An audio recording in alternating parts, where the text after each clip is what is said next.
कहानी की शुरुआट अलास्का की एक टाउन से होती है। ये टाउन एक ऐसे इलाके में था जहाँ 30 दिन के लिए सूरज नहीं निकलता, लेकिन ऐसा सिर्फ साल के एक महीने में ही होता है। कल से यहाँ 30 दिन वाली लंबी रात शुरू हो जाएगी। हर साल जब भी दिन आते हैं तो कुछ लोग इन दिनों को छुट्टियाँ समझकर इन्हें मनाने के लिए कहीं बाहर चले जाते हैं, जबकि कुछ लोग यही रहते हैं। तो इस वजह से लोग आज भी तैयारियां कर रहे थे। अब इसी टाउन का एक शेरिफ जिसका नाम इबन था, वो अपने साथी के साथ टाउन से बाहर आता है छानबीन करने, क्योंकि इन्हें एक जगह पर कुछ जले हुए मोबाइल मिले थे। पहले तो इन्हें लगता है कि जरूर ये किसी की शरारत है। इतना ध्यान ना देते हुए ये वापस टाउन में आ जाते हैं। टाउन के सभी लोग काफी मसरूफ थे। उन्हें इस बात की खबर नहीं होती कि कोई टाउन के सभी कुत्तों को पकड़ पकड़ कर बड़ी बेरहमी से मारता जा रहा है। जब एक ड्राइवर जनरेटर के लिए ट्रक में तेल ले जा रहा था तो वो तेल ट्रक में से लीक होने लगता है और सड़क पर बिखरता जा रहा था। इसलिए इबन उसे रोककर फाइन लगा देता है, जो चीज उस ड्राइवर को बिल्कुल भी अच्छी नहीं लगती। हम एक लड़की को देखते हैं जिसका नाम स्टेला था। वो इबन की वाइफ थी और उसे आज इस टाउन से निकलना था। वो अपनी गाड़ी में थी और एयरपोर्ट के लिए जा रही थी। तभी उसका एक्सीडेंट हो जाता है। उसकी गाड़ी एक खुदाई करने वाली गाड़ी से टकरा जाती है। अब खुशकिस्मती से स्टेला तो बच जाती है, पर उसकी गाड़ी का काफी बुरा हाल हो गया था। तो इसलिए अब वो अपने हस्बैंड इबन को कॉल करके उससे मदद मांगती है। अब उसकी मदद के लिए इबन को तो नहीं जाता, पर अपने साथी को भेज देता है। उसका साथी जब स्टेला के पास पहुंचता है तो उसे लेकर एयरपोर्ट के लिए निकल जाता है। अब वो बहुत कोशिश करता है टाइम पर उसे पहुंचाने की, मगर उन्हें देर हो जाती है क्योंकि आखिरी जहाज भी उड़ान भर चुका था। इस बात से स्टेला काफी परेशान हो जाती है। इबन कुत्तों वाली जगह पर छानबीन करने के लिए जाता है। खुद उनकी हालत देखता है तो दंग रह जाता है, क्योंकि किसी ने बड़ी बेरहमी से कुत्तों को मारकर उनकी चेयर काट दी हुई थी। आदमी बताता है कि ऐसा यहाँ पहली बार हो रहा है, क्योंकि टाउन में कोई ऐसा नहीं है जो कुत्तों से इतनी नफरत करता हो। इबन की दादी बताती है कि खुदाई कंपनी वालों की कॉल आई थी। उनकी रिपोर्ट है कोई मसला उन्हें पेश आ रहा है। ये सुनकर इबन वहाँ जाता है। पायलट उसे बताता है कि मेरा हेलीकॉप्टर पिछले काफी टाइम से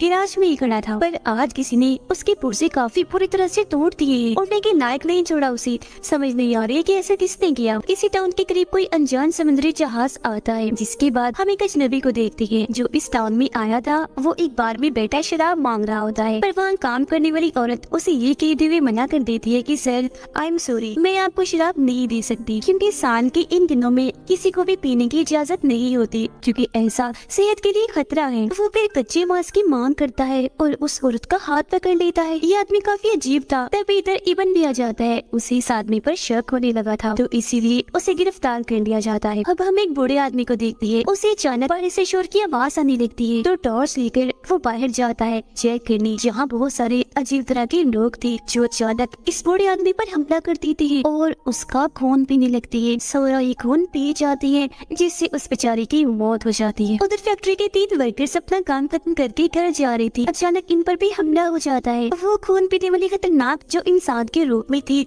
दोनों आदमियों का खून पी जाती है, जिसकी बात उन्हें अंधेरे में खींच देती है। और जो वर्कर लड़की थी वो किसी तरह अपनी जान बचाकर वहाँ से भाग जाती है। इबन उस अजनबी से पूछताछ करता है, पर वो साफ साफ कोई जवाब नहीं देता। बस इतना कहता है कि यहाँ के सारे लोग मरने वाले हैं। तभी अचानक ये लाइट चली जाती है, जिससे अब इनका टेलीफोन कनेक्शन भी टूट जाता है, जिसके जरिए ये किसी से बात कर सकते हैं। इबन जब बाहर आता है तो उसे जमीन पर बहुत सारा खून पड़ा हुआ दिखता है। जैसे ही पीछे करते हुए आगे बढ़ता है तो घबरा जाता है, क्योंकि वह बूढ़े आदमी का कटा हुआ सर था। इसीलिए वो फौरन यहाँ के लोगों के पास जाता है और उन्हें सलाह देता है कि आप सब लोग अपने अपने घरों में ही रहे, ये ठीक रहेगा। बाहर निकलने का सोचना भी मत, क्योंकि खतरा हो सकता है। अगर किसी के घर पर जनरेटर नहीं है तो वो बाहर में चला जाए, वहाँ रहे, क्योंकि वहाँ जनरेटर मौजूद है। पुलिस स्टेशन में वो लोग वक्त गुजारने के लिए गेम खेल रहे थे, जबकि जनबी उन्हें डराने की कोशिश करता है। इबन के भाई को इस वजह से गुस्सा आ गया था, तो वो प्लास्टिक की छोटी सी चीज उठाकर उसकी तरफ फेंककर मारता है। ये देख अजनबी बोलता है, अरे लड़के ये क्या किया तुमने? वैसे तुमने अच्छा किया, इस प्लास्टिक की मदद से मैं जेल को तोड़ दूंगा। ये सुनकर ना समझी की वजह से इबन का भाई भागता है ताकि प्लास्टिक का टुकड़ा उठा सके, पर वो अजनबी उसे गले से पकड़ लेता है। ये देखकर स्टेला गन उठा लेती है और उसे धमकाने लगती है कि छोड़ दो इसे,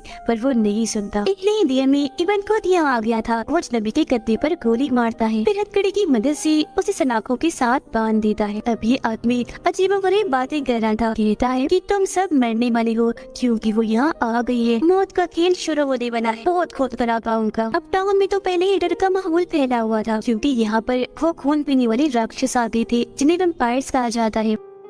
उन्हें लगता है कि जरूर यहाँ कोई खूनी आ गया है जो सब लोगों को मारेगा, इसीलिए ये गाड़ी लेकर उस खूनी को पकड़ने के लिए निकल जाते हैं। इन्हें अजीब सा महसूस होता है, इसीलिए ये दोनों गाड़ी से बाहर आकर दूरबीन से देखने की कोशिश करते हैं। स्टेला को वहाँ कुछ दिख जाता है जो देख काफी घबरा गई थी और इवन से कहती है कि हमें यहाँ से निकलना चाहिए। वो जल्दी से गाड़ी में बैठकर टाउन वापस आने के लिए निकल पड़ती है, लेकिन तभी एक वेम्पायर इनकी गाड़ी पर हमला करके ऊपर चढ़ जाता है। इवन उस पर गोली चलाता है पर वेम्पायर पर उसका कोई असर नहीं होता, तो इसलिए स्टेला जोर से जैसे ब्रेक लगाती है वो नीचे गिर जाता है, जिससे आखिरकार इनकी उस वेम्पायर से जान छूट जाती है। जैसे ये टाउन में आते हैं यहाँ की हालत काफी बुरी थी, गाड़ियों में आग लगी हुई थी, हर तरफ लाशें बिखरी हुई थी क्योंकि वेम्पायर्स का यहाँ पर हमला हो गया था। इवन की दादी पुलिस स्टेशन से उनसे राब्ता करने की कोशिश करती है और ये दोनों जैसे वहाँ पहुँचते हैं तो ना तो वहाँ इवन का भाई था और न ही दादी, हर तरफ खून ही खून बिखरा पड़ा था। ये देखकर उन दोनों को काफी बुरा लगता है, लेकिन अजनबी उधर ही था जो अभी भी वैसा का वैसा बंधा हुआ था। इवन गन लेकर उसे मारने के लिए जाता है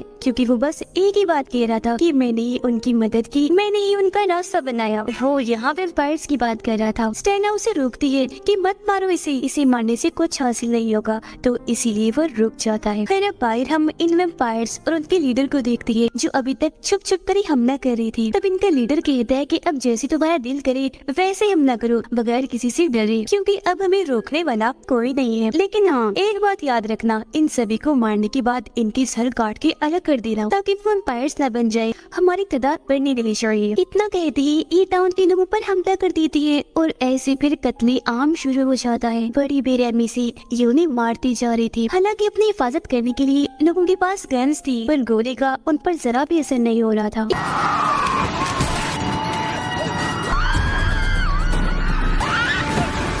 इबन और स्टेला बार के अंदर आ जाती है जहाँ उन्हें इबन का भाई सही सलामत मिलता है। दोनों भाई एक दूसरे से मिलकर काफी खुश थी। वर्कर लड़की बताती है कि मेरे पड़ोसी के घर के पास ही एक छोटा सा कैबिन है, हमें वहाँ चलना चाहिए क्योंकि वो हमारे लिए एकदम महफूज है, यहाँ से दूर भी नहीं है। तब इबन कहते हैं मगर हम बगैर प्लान के ऐसे भी तो यहाँ से नहीं निकल सकती ना। ऐसा करती है मैं और स्टेला उन वेम्पायर्स का ध्यान भटकाएंगे, तब तक तुम्हें मौका मिल जाएगा, तुम लोग यहाँ से भाग जाना। प्लान के मुताबिक इबन और स्टेला गाड़ी लेकर निकल जाती है पर वो वेम्पायर्स काफी चालाक थी, फौरन इनके पास आ जाती है हमला करने के लिए। वो इतने ताकतवर थे कि सिर्फ अपने हाथों से ही गाड़ी उठा देती है। वो फिर अंदर घुसकर इन्हें मारने की भी कोशिश करती है, जिनसे बड़ी मुश्किल से ये बच रही थी। स्टेला उनमें से सिर्फ एक को ही मारने में कामयाब होती है जो वो गोली से उसका सर उड़ा देती है। वो पूरी तरह फंस गई थी जहाँ तभी इनकी मदद करने के लिए ड्राइवर आ जाता है। उसके पास काफी बड़ी गाड़ी थी जिसे आकर वो वेम्पायर से टकरा देता है, जिससे बहुत सारे वेम्पायर्स उसके नीचे आकर कुछ ले जाते हैं। ड्राइवर इन्हें गाड़ी में बैठाकर जान बचा लेता है, जिसके बाद बचे हुए सारे लोग उस केबिन में आ जाते हैं जिसके बारे में लड़की ने बताया था। ये लोग प्लान बनाते हैं कि खाने का इंतजाम कैसे करना है और बारी बारी हर एक इंसान ने पहरा देना है। वेम्पायर्स का लीडर और उसके साथी पुलिस स्टेशन में उस अजनबी के पास जाते हैं। असल में उसने इन वेम्पायर से ये सौदा किया था कि अगर मैं तुम्हारी मदद करूँगा तो तुम मुझे भी वेम्पायर्स बना दोगी, जिसके बाद मैं भी अमर बन जाऊंगा, जिससे फिर मेरी मौत कभी भी नहीं होगी। अब शुरुआत से जो सब उल्टा उल्टा हो रहा था, इन्हीं कुत्तों की मौत और नाइट का कनेक्शन कट जाना, ये सारा काम इस अजनबी का ही था ताकि वेम्पायर्स इस टाउन में घुस जाए। अब उसने तो अपना काम कर दिया था पर वेम्पायर्स ने उसे इनाम देने की बजाय धोखा दिया, यानी इसी वेम्पायर्स नहीं बनाया बल्कि वो इसे भी मार डालते हैं और इसका भी खून पी जाते हैं। फिर वक्त गुजरता है और हमें 6 दिन के बाद की कहानी दिखाई जाती है। ये वेम्पायर्स हर घर हर इमारत में इंसानों को ढूंढते और उनका खून भी जाया करती थी। ऐसे सिलसिला चल रहा था। सिर्फ चंद लोग ही ऐसे थे जो बचे हुए थे, जो वो सारे लोग थे जो कैबिन में छुपे हुए थे। इनमें से जो पायलट के डैड थे,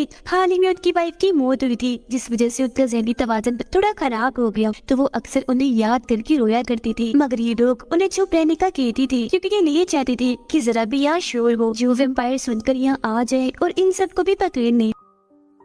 फिर अब इन लोगों को बाहर से शोर की आवाज आने लगती है। स्टेला जब देखती है तो वहाँ वेम्पायर्स ही थे जो आसपास के घरों की तलाशी ले रहे थे। इन हालात को देखते हुए अक्सर का कहना था कि हमें ये जगह छोड़कर कहीं और जाकर छुप जाना चाहिए, पर इबन उसको समझाता है कि हम ऐसे यहाँ से नहीं निकल सकते, जब तूफान आएगा तब हमें मौका मिलेगा। अब एक लड़की जो अकेली थी वो घबराते हुए बाहर आती है, काफी डरी हुई थी, जोर जोर से मदद के लिए चिल्लाने लगती है। उसकी आवाजें केबिन में छुपे सब लोगों ने भी सुन ली थी। इबन देखता है कि बहुत सारे वेम्पायर्स उसे मारने के लिए आगे बढ़ रहे हैं। इसलिए इबन और एक आदमी लड़की को बचाने के लिए बाहर आते हैं, पर काफी देर हो गई थी क्योंकि वेम्पायर्स ने चारों तरफ से उसे घेर लिया था, मारकर वो उसका भी खून पी जाते हैं। सिर्फ ये नहीं बल्कि वो आदमी जो इबन के साथ बाहर आया था उसे भी एक वेम्पायर ने काट लिया था, जिससे अब वो भी वेम्पायर बच जाता है और इबन पर हमला कर देता है। अब अपनी जान बचाने के लिए ना चाहते हुए भी उसे उस आदमी को मारना ही पड़ता है। इबन काफी बौखलाया हुआ था, उसे दमे का भी मसला था। जब तक वो केबिन तक लौटता है उस पर दमे का अटैक हो जाता है, इसलिए वो वही गिर गया था, पर स्टेला उसकी काफी मदद करती है। वेम्पायर्स का लीडर जब इबन की साथी की लाश के पास आता है तो उसे देखकर हैरान रह गया था, क्योंकि उसे समझ लग गई थी कि अभी भी कुछ इंसान है जो बचे हुए हैं और हमसे जान बचाकर छुपे हुए हैं। उधर अब केबिन में पहरा देने की बारी स्टेला की थी, पर उसकी आंख लग जाती है, इसीलिए वो सो गई थी। अब यह अच्छा मौका समझकर पायलट के डैड वहाँ से जाने की कोशिश करते हैं, पर उनके बेटे इन्हें पायलट ने उन्हें देख लिया था। तब तक स्टेला की भी आंख खुल गई थी। वो दोनों उन्हें बहुत रोकती है, काफी समझाने की कोशिश करते हैं। जब वो मान तो जाते हैं,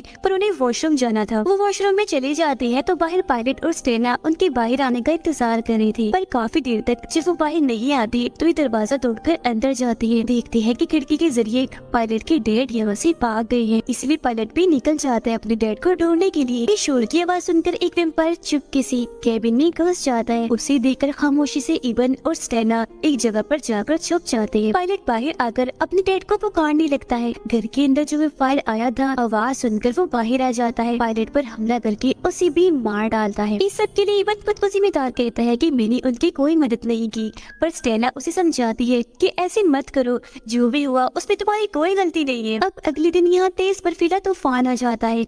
बाहर इन्हें कोई वेम्पायर नहीं दिखता तो ये लोग बाहर आकर कहीं और जाने लगती है, क्योंकि अब इनके पास भी राशन खत्म हो रहा था। इनका प्लान था कि सबसे पहले तो हम सुपरमार्केट जाएंगे, जहाँ से खाने का बहुत सारा सामान लेंगे, और फिर उसके बाद खुदाई कंपनी में चले जाएंगे, क्योंकि बाकी अंधेरों के दिन ये वहीं गुजारने वाले थे। अब ये लोग जैसे तैसे सुपरमार्केट पहुँच तो जाते हैं, जहाँ ढेर सारा खाने का सामान भी था, पर एक वेम्पायर बच्ची इन पर हमला कर देती है। तभी लोग उसे रोककर मार देती है। उसे इबन के भाई ने मारा था, जिसके बाद वो दुखी हो जाता है क्योंकि वो ऐसा करना नहीं चाह रहा था, पर करना जरूरी था। अब खाना तो ये ले लेते हैं, पर मुसीबत अब ये बाहर नहीं जा सकते थे क्योंकि तूफान थम चुका था। इन्हें अब इंतजार करना था दोबारा तूफान के आने का या फिर ये अंधेरे वाले दिन खत्म होने का। फिर अब इन्हें यहाँ ऐसे ही 18 दिन गुजर जाते हैं, लेकिन यहाँ रहना किसी खतरे से खाली नहीं था, क्योंकि वेम्पायर्स हर इमारत को चेक कर रही थी। ये लोग पुलिस स्टेशन जाने का प्लान बनाते हैं, पर इस बार भी इन्हें उनका ध्यान भटकाना था। अब इबन सबको बताता है कि वेम्पायर सूरज की रोशनी में नहीं आते, और मेरी दादी यूवी लाइट इन्हें अल्ट्रावायलेट की रोशनी में पौधे उगाया करती थी, जो दरअसल सूरज की शुआएं ही होती हैं। तो अगर मैं इन्हें उस घर तक ले जाऊं जहाँ यूवी लाइट है तो मैं इन्हें खत्म कर सकता हूँ। फिर अब प्लान के मुताबिक इबन वेम्पायर्स का ध्यान भटकाता है और ये सारे लोग पुलिस स्टेशन की तरफ भागने लगते हैं। फिर यूवी लाइट से वेम्पायर लड़की को मार गिराता है जो लीडर की साथी थी, पर वो वेम्पायर्स काफी चालाक थी। वो उस कनेक्शन को ही काट देती है जिससे यूवी लाइट चल रही थी।